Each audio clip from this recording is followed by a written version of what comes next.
Tell me when. Okay, let's get started. So, hello everyone, and this is the second in our webinar series. So it's our second month, and obviously each month we take a topic and then delve into it, and then we set the suggest some offerings of some journaling questions and some topics and some chats and some sharing circles after that. So that's how it all works. As Mandy said, this will be recorded and live on the site, and if you want to chat you can add your comments in the text box. So this one is very seasonal. We're taking the wisdom of the seasons again, the sort of falling leaves, the trees shedding their leaves, and this kind of autumnal feeling of sort of shedding things that are no longer serving us and no longer needed. And it's sort of almost a natural, well, wouldn't it be really nice if it was as effortless as the trees shedding their leaves? It just happens. But obviously for us complicated people who live in our heads, and we're not like that, are we? So it's often a little bit more complicated than that. But I quite like to look at the seasons for a bit of inspiration. And also the other thing we were thinking about is that this time of year can be very introspective. There's that sort of turning in. There's a need to rest as well. So we're going to be looking at shedding things that just might not serve us at this time of year. You know, so it can be bigger life stuff, or it can just be kind of quite timely, quite seasonal. So we're just going to have a little look at that, and obviously we're going to focus on alcohol, because we've all come to that decision that alcohol is no longer serving us for some reason.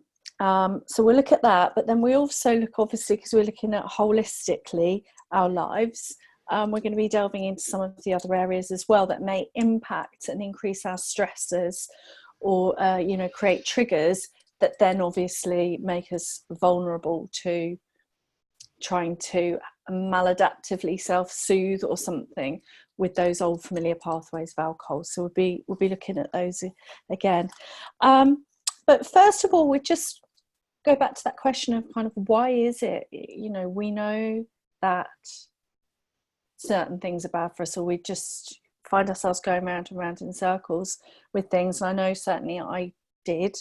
Mandy and I have talked about this on the podcast with alcohol. So why do we keep hold of things that no longer serve us? And when we were sort of having a little bit of brainstorm about this, it was fear of change. Sometimes the fear of change is so big that even though the stuff that we're doing isn't making us feel very good, it's less challenging than the thought of change.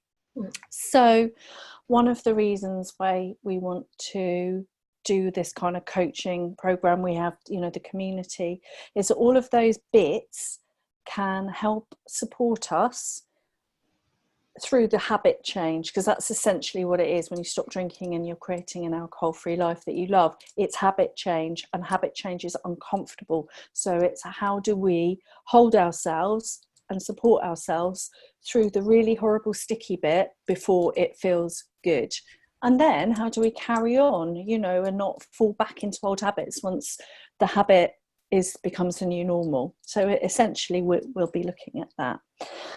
So Mandy, I don't know if you want to kick off with our some of the practical elements of this.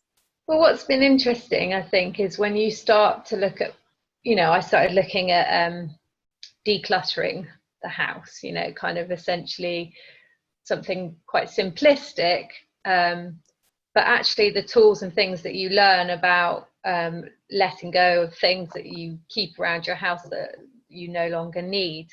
It's the same kind of tools process that you would use in terms of a relationship or a friendship. It's kind of that asking three fundamental questions is kind of, do I need it? Do I use it? Do I love it? And, answering those questions to direct yourself to a place of less overwhelm, less clutter, less stress. And I think, Gretchen Rubin, if you don't know, is an amazing writer on kind of happiness and habit change. And her book, Outer Order, Inner Calm, is about kind of the home. And obviously the Marie Kondo, KonMari method has become very popular in terms of looking at the spaces that you have in your home. And there's a lot that's been written about kind of mental well-being and stress relief through order and with chaos, and I suppose that again it links in. So we're going to look at some practical things in terms of, we sort of identified a few things certainly that feel important for us to sort of shed at this time of year, which perhaps is that kind of household clutter, perhaps looking at how we use social media or our interactions with others, busyness, perfectionism, people pleasing. These are all the things that we came up with, the drama triangle perhaps to look at. So I'll start just by looking at something quite simplistic in terms of letting go of the things that we have around us. So as I said, Gretchen Rubin is a very good teacher in this. And so if you're looking at sort of bringing calm back into your home space, she says to start looking at, and again, this is, it's very practical, but when you start looking at it, it's like, that makes sense in a more holistic sense. So she says to focus on one area at a time to avoid overwhelm. So say you're going to look at the 2 drawers in your bathroom, you're not doing anything else but just focusing on those 2 areas. Start with whatever's bugging you most or whatever's the biggest problem. So again, this is like focus on alcohol, we'll look at the other things afterwards. Ask yourself the question, do I need it, do I use it, do I love it? And then try to make it fun. She said, put a podcast on, listen to music, or set a timer. So you kind of like, right, I'll give myself 45 minutes to like crack this drawer or whatever. And a quote that she said, which I really like, is the process of creating order makes us more engaged with the things we keep. And so our lives feel more abundant. So again, it's kind of that mindfulness thing. It's like when we strip things back, there's that feeling of you feel more connected to the things that are important, essentially. Do you know, can I say something there? Because I think that sounds like a metaphor, for, like you said, like much more. And it's almost that feeling of you can feel really alone in a crowded room, can't you? But if you've got 1 or 2 precious people who you really connect with, that's all you need, kind of thing. And it's a similar sort of principle, isn't it? It's sort of that less is more and making really mindful choices. 100%. And stress levels, cortisol levels go up when we feel overwhelmed or cluttered in mind, body and spirit. So essentially this is looking at something very practical, but it does do a lot of teaching to your brain in terms of how you feel about yourself and how you surround yourself. I mean, if you want to go a little bit deeper, then Marie Kondo, the KonMari method, which is a Japanese method of tidying, she says some items you need, obviously the bathroom, kitchen, not very exciting, but things we need for day-to-day life. But the rest, you're led by the question, does this spark joy?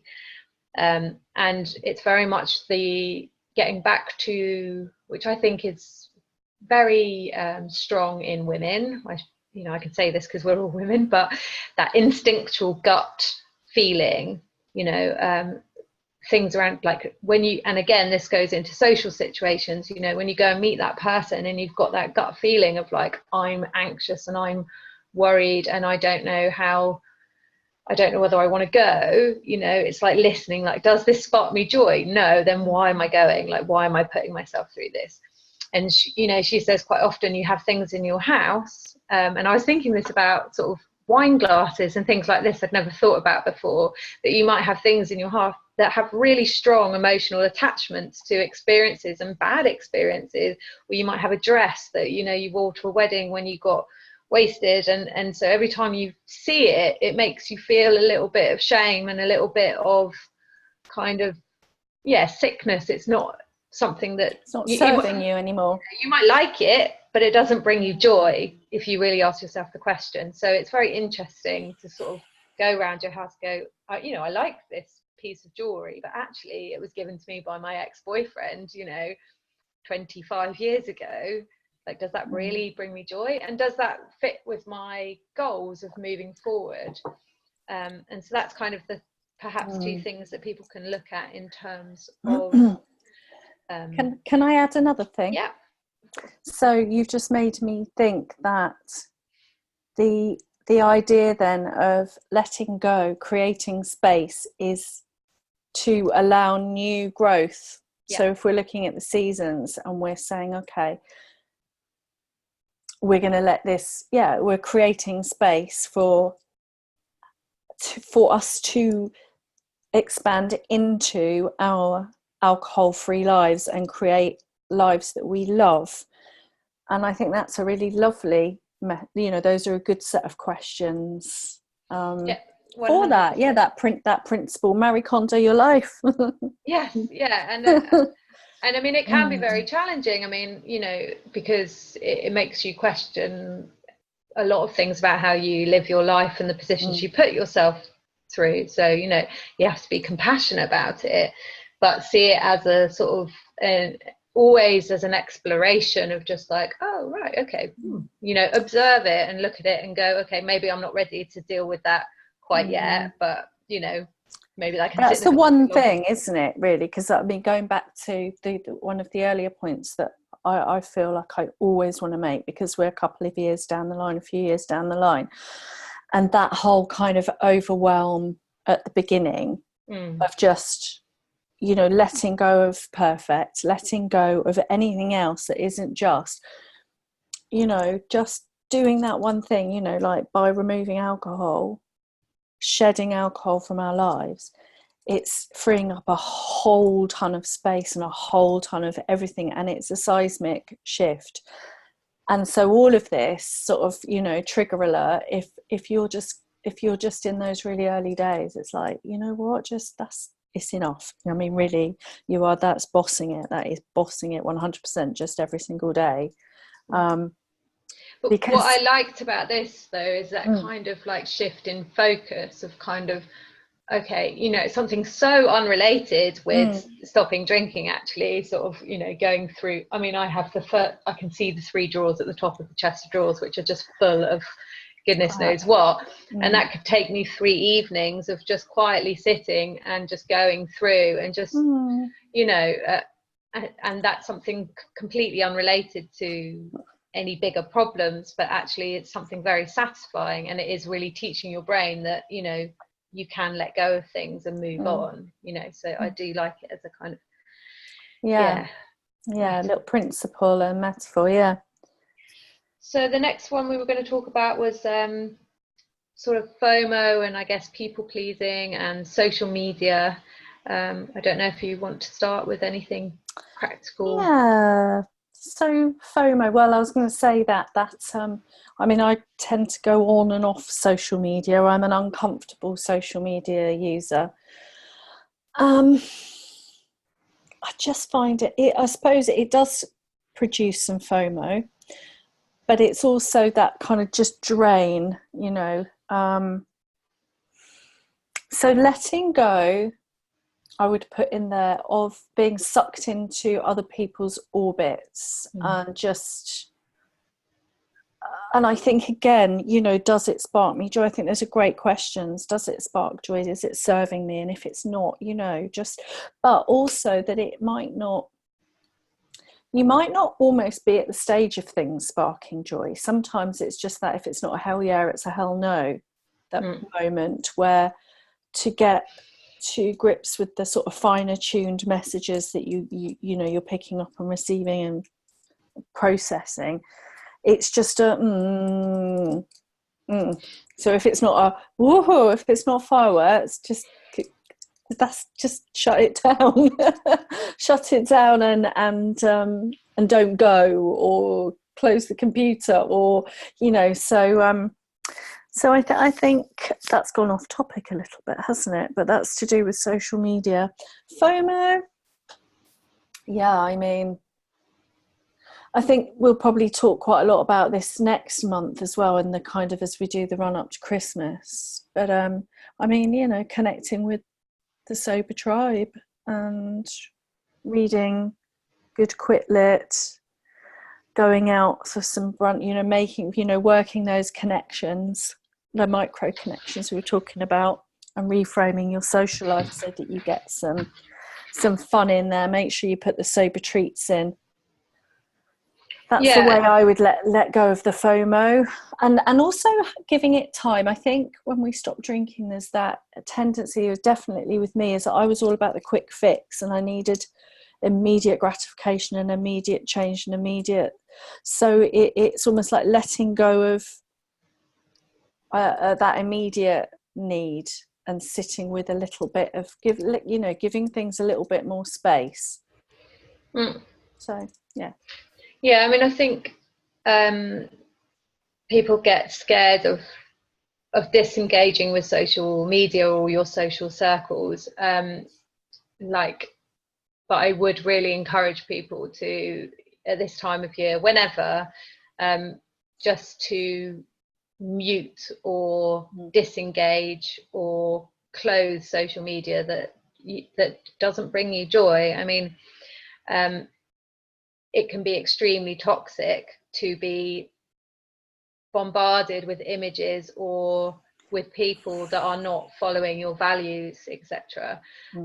So I definitely, every so often I'll sit down on a Sunday morning and I'll just go through Instagram and I'll just, mute people. Just mute people, because not only do I not see people that I want to see, I actually find that I get exhausted, and I just, it's nothing against them. It's just that I need not to see that right now. And there are ways that you can say politely, I mean, Kate, you hate WhatsApp groups. There are ways that you can just say, I'm finding this group very overwhelming, or I love you guys, but I'm really busy at the moment, so I'm going to leave the group, or whatever. Mine just says leave. Kate has just left the group. I'd be like, all right, what's up with Kate? Nothing. I've just left the group because I really hate it. I don't want all the messages. But on all honesty, like, what happens is no one says anything. No. Everyone just goes, oh, or they don't even notice. This is the thing with the FOMO and with the people pleasing and with all this kind of sticky kind of working out your boundaries and relationships and letting some of that go, is that kind of remembering that people are just generally only thinking about themselves. So, and rather than see that as a kind of, oh, well, no one's actually thinking about me, that's delicious freedom, because actually no one does give much of a toss anyway. And if they do, then they need to have a word with themselves. Yeah, essentially, I mean, I had for a long time, I had 2 Facebook accounts. I had my personal one and I had my kind of love sober one, purely because at one point I thought one was, there was something wrong with it. So I set up another one. So I ended up with 2. And then just one day I was just like, you know what, I'm done. I'm done. I don't need people that I went to secondary school with sort of seeing things. It just didn't make me feel good. So I closed it. And I only thought about it today when we were doing, I was like, oh yeah. And it's like, if someone wants to find you, they can find you. And what about in real life FOMO? What about non-social media, the real life FOMO? Well, you can flip it to JOMO. It's like, the joy of missing out. It's like, do I really want to be there? Would I get anything out of it? Is that like something from my past that doesn't really serve me or my values or who I want to be right now? Am I actually happier here? Or create your own you know, community or your own events, or, you know, do a brunch so it can be on your terms. I mean, that's something I tend to do. It's like, oh, I've missed those people, so rather than feel like I'm missing out on something they're doing, then I'll bring them into my space on my own rules, I suppose. Yeah. And I think at the beginning, as again, I would say, so that whole FOMO hit me really hard the first year, I think, and especially the run up to Christmas and the mums' nights and things like that. So I think I just went into hiding a bit and got into, you know, box sets, and just and was just, well, and then was just literally living on Soberistas. So it was literally just like a tablet at the time, social forums, and then box sets, and not really doing much else. And there were enough people on those forums saying, don't worry, it's going to pass, you know, you're not always going to feel like this, but for a bit, just be like you're pregnant and just put your feet up and don't really do anything. So I think there's that, and then you get kind of ready to take those steps out, and like you say, sort of start to be more skillful in terms of how you want to design your social life, how you want to design your interactions. But you can't expect it all at once, isn't it? So I guess there's that leads quite nicely on to kind of letting go of perfectionism, maybe, and expecting everything straight away. 100%. Take it slow. I mean, I think the inner perfectionist, I mean, it is a tricky one for me, because I'll find myself down a cul-de-sac of perfectionism or shoulding on myself, and I think I'm much better at that now. But you know, the antidote for that sort of perfectionism would be patience, self-compassion practice. Anything like the Greater Good magazine, which is online, and the Greater Good Science Centre. They've got so many resources. You can do a self-compassion quiz. And then that'll give you pointers. There's self-compassion practices on there as well. You know, Tara Brach, Kristin Neff.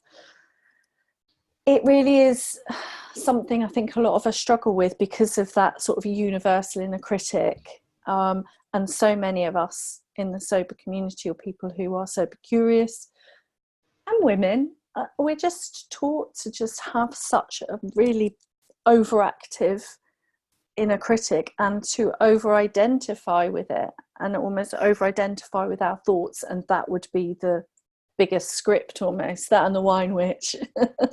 So I suppose that's mindfulness as well, isn't it? Letting go of perfectionism is actually a little bit of practice of some of those things that we need to do every day. Well, I'd say it's more, you know, there's nothing wrong with wanting to try hard and to, you know, I mean, some people are naturally like to be perfect, or to try to be perfect.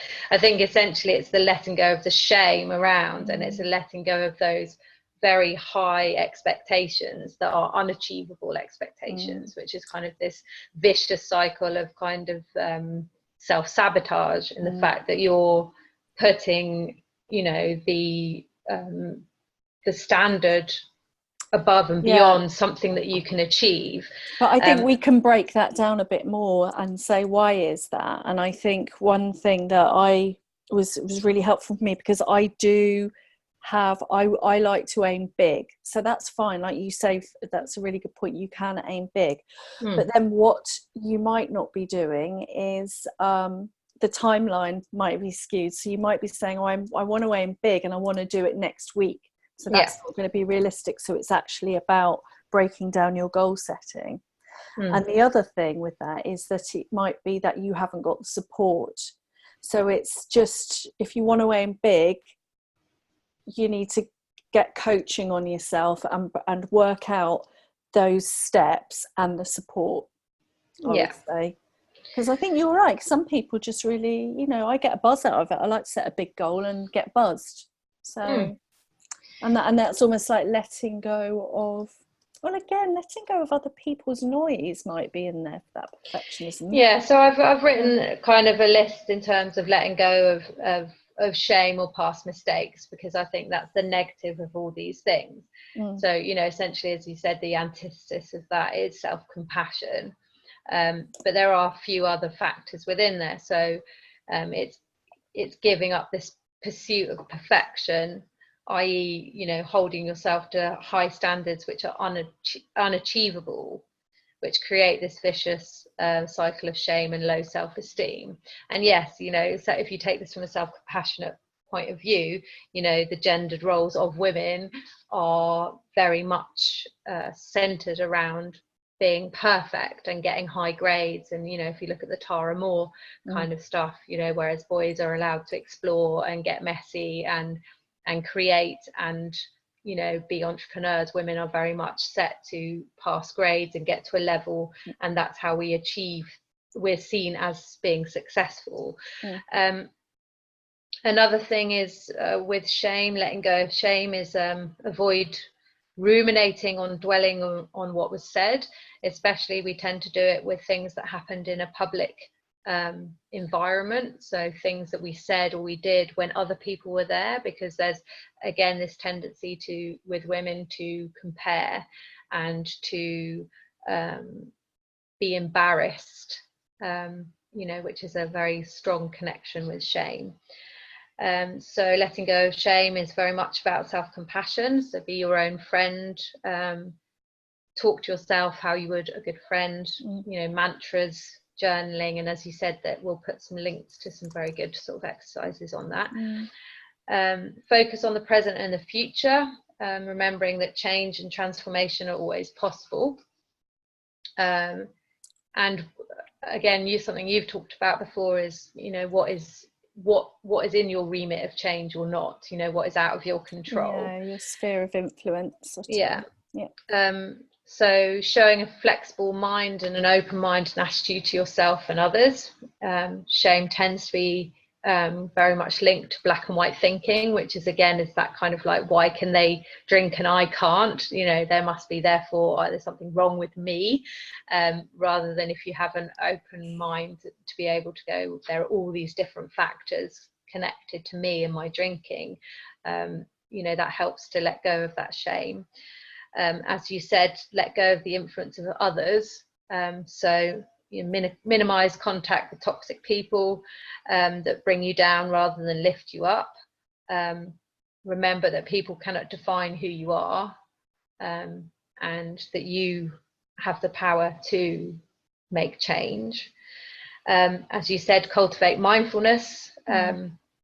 So actually tuning in to listen to negative self-talk and recognize it, but not give it power. Go, oh, right, here you are, inner meanie, you know, coming to tell me that I've got that all that wrong, you know, but I see you, but I'm not taking your bullshit anymore, you know. I think that was very, very tricky for me in early days, and I would encourage support with mindfulness, because I know for certain, for when I was just going through my first couple, 2, 3, 4 months, 5 months maybe, I just had to distract because it was too fierce. I was a real over-identifier with my inner voice. And so, so I would always say, you know, if you're stopping drinking, you know, journaling is good because then you can close the book. But, you know, use that, just force quit. If it gets too much, force quit and go get, you know, talk to other people to do, you know, you could do a mindfulness group or something.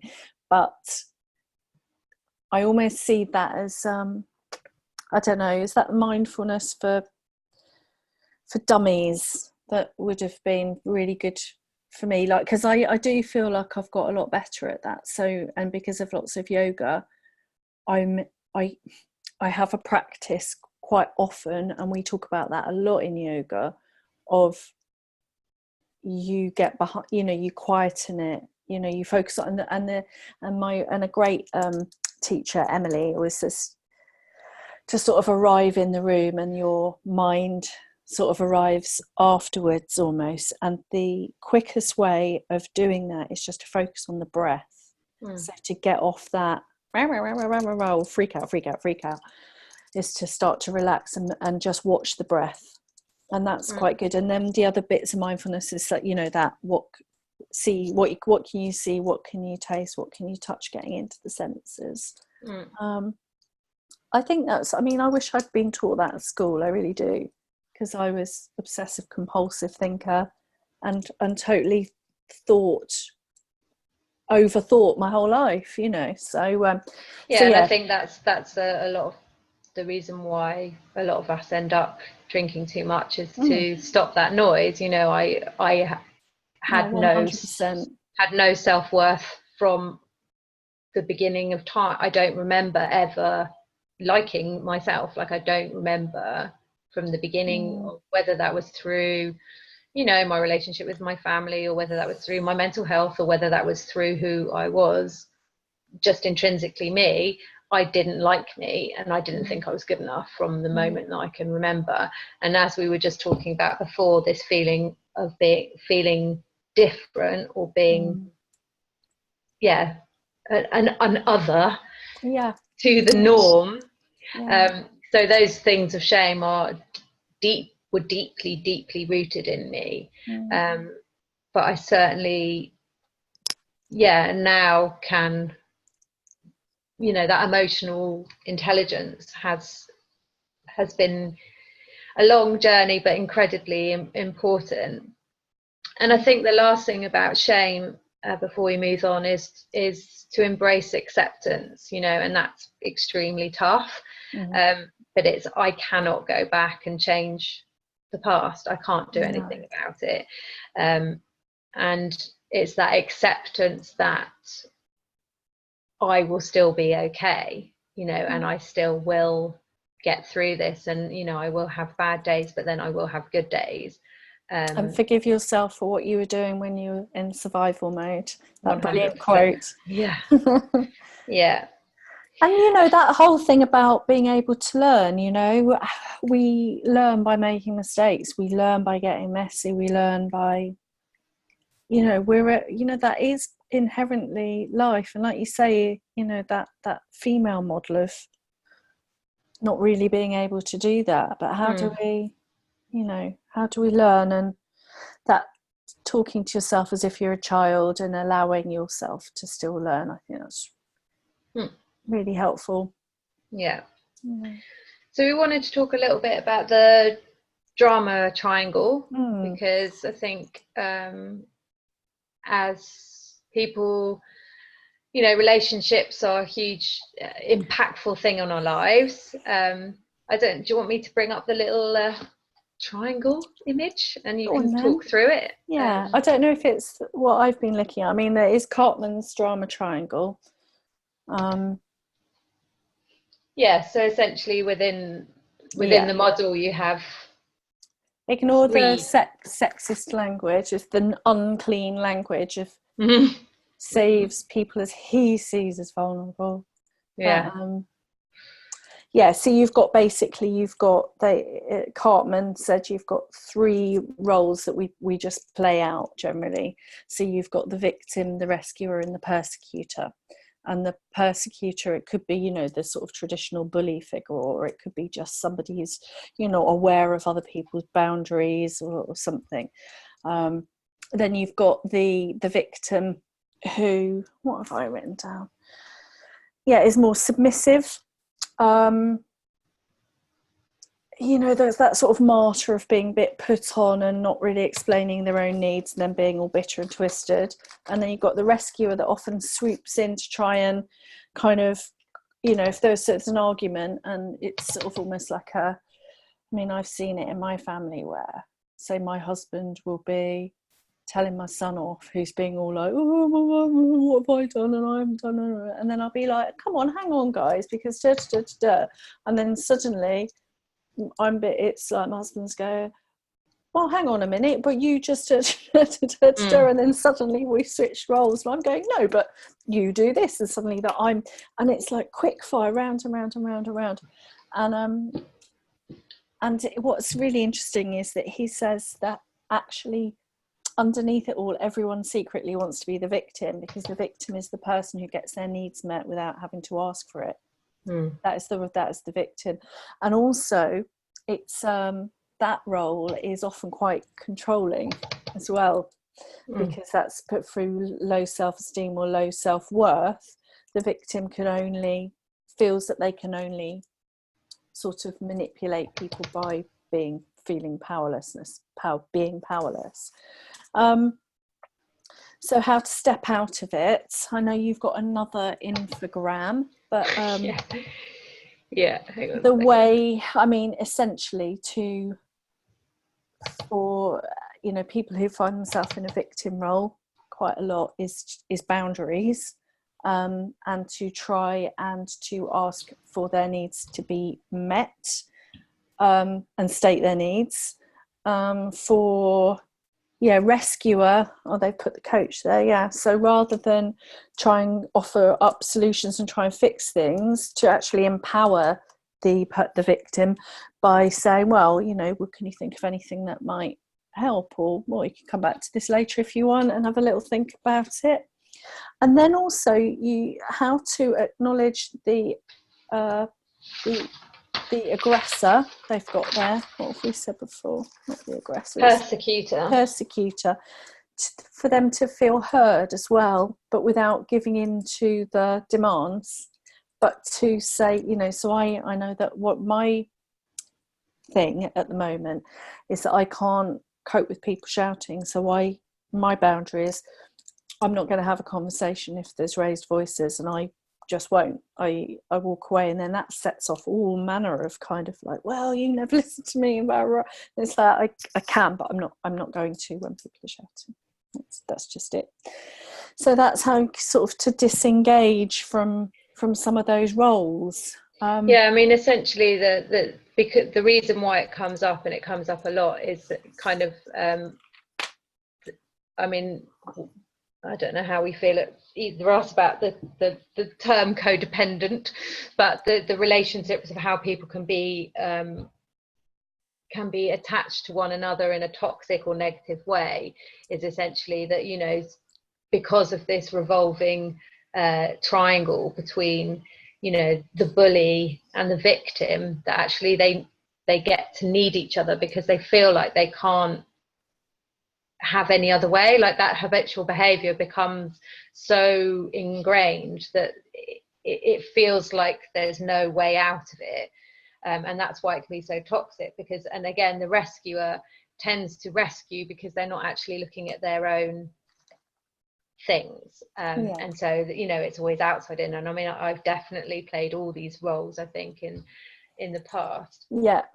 And the reason why we wanted to bring it up, I think, is because like letting go of perhaps the roles that you've always inhabited, or being able to have a mindset shift in how you can use those kind of skills, but in a positive, constructive way, can be very helpful moving forward with relationships. As you said, the persecutor or the bully, can become the challenger. So, you can get their needs met by being assertive, but that doesn't mean that you have to push people over. The victim becomes the problem solver, so it stakes its needs, it keeps agreements, and it works on strategy. And again, the rescuer shifts to the coach in terms of, right, I mean, this is something that this is something that I think we definitely have learned. I mean, I mean, it's that people pleaser, isn't it? It's like, how do you change from a people pleaser to not self-sacrificing? And essentially that's like, you can be that person, but rather than giving advice, you listen and ask questions. Do you know, when I was doing my training, in one of our sessions, I can't remember which one, it might have been values and beliefs, that oh, am I there? You are. Oh, that's really weird. Oh, you've just come full screen again. Our teacher was saying that all coaches were essentially rescuers, so we've got to be really aware of that. It's quite interesting. They go into it to rescue people, so yeah, you've got to unlearn that. What I was going to say on that as well is probably the most useful tip that I have that works for me is to say, I don't know, I need to go away and think about it. Because that's the power of the pause, isn't it? And then you can literally just try and remove yourself, go and have a breathe, and then just go, actually, how do I want to? And then you can engage the prefrontal cortex and generate a different option that might take you out of your immediate response. And that's absolutely invaluable for me. And I'll know when I'm getting sucked into the drama triangle, because I'll start to feel a bit like, oh, okay, I won't be that clear, and that'll be time to go, okay, put the brakes on, just go, sorry guys, just need to have a little moment and a little think. So, yeah, it's really good advice. Okay, so we're coming towards the end. So what other things, I mean, what's the next stage for people listening? How can they engage with letting go, I suppose? I think a list, because that's the first thing I did when I was looking at this. I just brainstormed a list of all the things that might not serve. And what was on your list then? So on my list was, alcohol. That's the big one that then allows the room, if we're looking at Marie Kondo, creating space for new things to come in. I mean, that was the big one. Obviously, I don't even need to say that. But then after that, FOMO, people pleasing, perfectionism, people who are not your tribe, approval seeking, such a big one for me, shame, specialness and otherness, because that was a big one for me as well. Busyness, the cult of busy, the lauding and worship of busy. It's like, oh, that's such one of mine at the moment. Well, all the time, busy mums, oh, I'm so busy. It's like, oh God, that needs to stop. Martyrdom, being good, playing small, shoulds, and getting sucked into other people's orbits. Those are mine. What about yours? I don't have a list. You're perfect. No, not at all. Letting go of I suppose, I need time to think about it, so I'll come back for my list. But letting go of worry, I suppose, control, letting go of fear, letting go of I've got a lot sort of around motherhood in terms of the passage of time from when I became a teenager and now my daughter's becoming a teenager. So I've got a lot of stuff around letting go of that fear of that journey that she's about to start on, and the reflection of my own personal experience. I could definitely, letting go of projecting. I could definitely do with some letting go of clutter and mess. But I mean, it should have. It's not like a tick list of like you should. No. It's just that like, oh, what's making me feel uncomfortable. I definitely like constant social media culling. And just consistent work on letting go of shame. I mean, I think that's been the biggest thing in my life, really. So we encourage you to write a list and think about if you'd like things. if you'd like to share it with the group, or if you want to keep it for yourself, that's absolutely fine.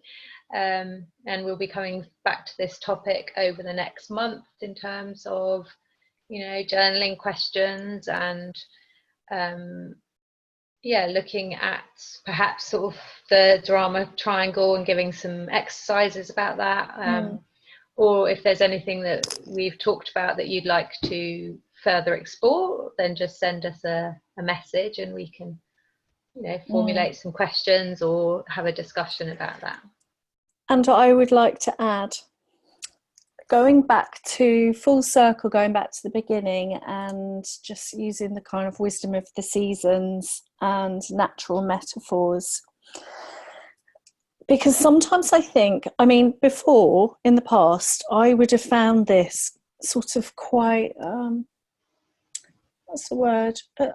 I'm a bit more about the flow than the ebb. So I was always on one. It's that kind of the balance idea. So there'd be the kind of the yin yang, and I'd be like doing hot stuff. I'd be racing around, and that kind of pause to let go would have felt, I didn't particularly enjoy it. I didn't like that space. So with that in mind, I kind of going back to that whole thing, remember your brilliant quote, you got to respect the ebb to boss the flow. And to just remember that it's sort of part of that cycle. It's kind of that in-breath, that out-breath. So, whereas again in yoga, in-breath, you can, I don't know, maybe have an intention, and then on your out-breath you relax and you let go of some shit, so you can sort of practice with it in a way that maybe feels nice. So it could be writing a list, it could be doing some breathing like that, and just sort of having that idea of what it is to let go. What is it to be held? What is it to lie on the ground or to have cushions under your head? To let go of muscle tension. It can be a really almost a passive relaxation, So I would just put that, that out there, that it can feel very nice. Because I know that I would have been very resistant. And also if it's not the right timing for you, let go of that and don't do it, and go and do something else and have a bath and just go, oh, actually I don't want to think about letting go, so let go of any kind of should. Okay. Right, well, thanks very much for being here with us, and we'll see you next month when we'll be looking at Christmas and, yay, we're gonna have a great Christmas. Yes, we are. Be good. We're going to boss we'll it. We'll get some sparklies. Yeah. Let's get some hats. Oh, yeah, hell yeah. I've still got my glasses that have got glitter. They're like massive Elton John glasses, so they're going to definitely be coming out. There we go. Okay. On that note, thanks very much, everyone. Bye-bye. Bye. Bye-bye.